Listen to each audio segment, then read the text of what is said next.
Balandinion sur Bosolo na politique officielle, toza libota munene. Boza ebele partout à travers le monde.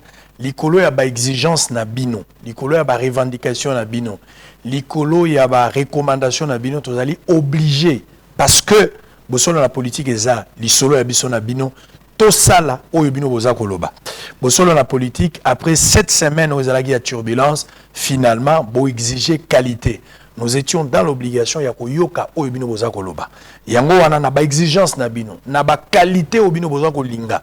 Bosolo salama ndenge bo mesana kolanda koleka oyo bino boza kozela. To trouver yango na PES TV. PES TV c'est la nouvelle adresse. Lundi, mardi, mercredi, jeudi, vendredi nangonga ya 11h juste, kino na 12h juste et puis la rediffusion à partir de 19h30. Aux an la rendez-vous partout aux alliés.